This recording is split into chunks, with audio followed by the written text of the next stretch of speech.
Hey guys! Another month has come and gone, so it's time for my monthly Pixie Talks toy vlog. Pixie Talks, reviews and vlogs at Pixie Talks.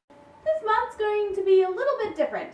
I didn't acquire too many new toys this month, but I do have some nifty things to talk about. First of all, I was at the grocery store the other day and found this massive freaking Kinder Egg. I have never seen a Kinder Egg this big, so even though it was $5, I had to get one. And I'm going to open this mystery egg on camera today for you. But before we get to that, I have something a little bit special to talk about. I wanted to take the opportunity to talk a little bit about some of my very old toys, the special ones that have a lot of sentimental value to me. There are 3 that are very important and special to me and are pretty old, and I'm going to use this video to introduce them to you. First up, probably the oldest toy that I own. This stuffed leopard's name is Spot, and he belonged to my mother when she was a kid. She gave him to me when I was very young, and I have had him for pretty much as long as I can remember. You can see he is quite threadbare in a lot of places and looking rather the worse for wear. If there's any toy that I own that is really and truly real, it's Spot. By the time you are real, most of your hair has been loved off. You get downright shabby. But these things don't matter at all, because once you are real, why, you can't be made ugly, except by the people who don't understand. Some of my earliest memories are of hugging this plush and just feeling like I was safe because of him.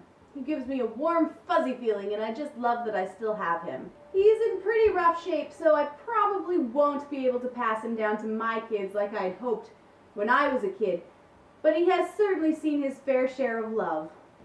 In that same vein, this is Dee. Dee is a Uneeda baby doll, sort of a no-name brand Cabbage Patch Kid. And boy, was he in some rough condition too. Before I started doll collecting, Dee was shoved to the back of a closet somewhere, but I never could get rid of him. Since I started doll collecting, I brought this precious childhood toy out and cleaned him up a bit. It's a toy that I've had ever since I was a very small child, and I've had him for about as long as I can remember also. He's gone through an awful lot during my life. When I pulled him from the closet, his face was covered in marker from when I scribbled all over him as a kid. I managed to treat his face and take the decades-old ink stains off and bought him some new clothes from AM/PM Creations on Etsy. There's still quite a bit of scuff marks on the back of his head though. He'll never look like new, but I think he looks much more presentable. I have so many memories of this doll, and it's so special to have these pieces of my childhood still around. And lastly, this one I did not have as a child, but is very special to me nonetheless. This doll was left to me by my grandmother when she passed away. She had a small collection of porcelain dolls, and each one was left to one of her granddaughters. She's a Century Collections doll, and she's special to me because she was my grandmother's. She's the only porcelain doll I have in my collection, and she easily towers above all the others as the biggest. Her face is so sweet and so vintage looking. I very much love the way she looks. It feels like she walked out of an old-fashioned movie. It's very special to me that my doll collection was essentially started by my grandmother. So those are the 3 most special items in my collection. I hope you enjoyed the little trip down memory lane. And now for the fun. Let's open up this Kinder Egg. Now apparently there is an even bigger Kinder Egg as well, about like this big, which is massive. I didn't find one of those ones, but they do exist. Even a Kinder Egg this size is a huge novelty though, because a regular Kinder Egg is only like about this big. Alrighty, let's see what we get.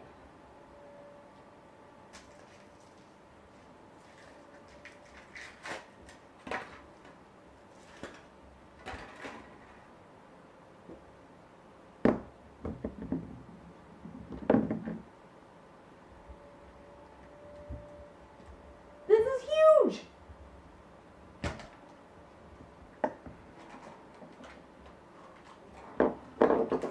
Okay, so it is some kind of a frog toy. So this is the set of toys in this series. And this one's apparently apparently some kind of a pen. Let's put it together.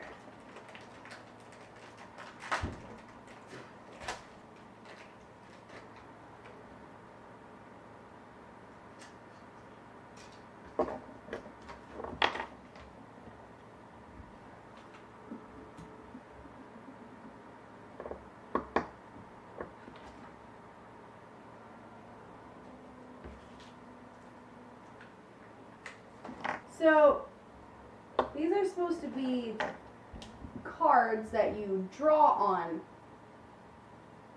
if I'm understanding that from the instructions here. Not sure what this piece is for, unless it was just supposed to be holding his head, which is the pen, safe, and now it goes here forever. But this is a pen, and you draw on here. So let's draw something. Can't get a very good grip on him. There you go. Might not have been the most creative thing, but that's how that works. And then you just slip the cards in behind them, and I guess they just chill out. Can you? No. And I guess they just chill out. So it's like a little mini notepad with frogs. They're pretty cool. That's a pretty cool toy for a Kinder Egg. I was hoping that I'd get something, you know, like a figure rather than like a kite or a puzzle. Like sometimes they have kind of lame toys, but I'm pretty happy with that one. That's pretty cool. And for $5, that was a fun opening experience. And the best part about a Kinder Egg is even if you don't like the toy, there's still chocolate. And so much of it. It's such a huge egg. Not a whole lot new coming out in the world of toys, except the new Game of Thrones figures are out now, and holy crap, they look awesome. Good job, Funko. I'm seriously impressed. Next month, I'll have something really special to talk about, too. I just recently ordered a Makey doll, so I'm really excited to make a video about that. And that about wraps things up. Thanks for watching. I'll see you guys next week for a review of the new biblical epic, Noah. Bye!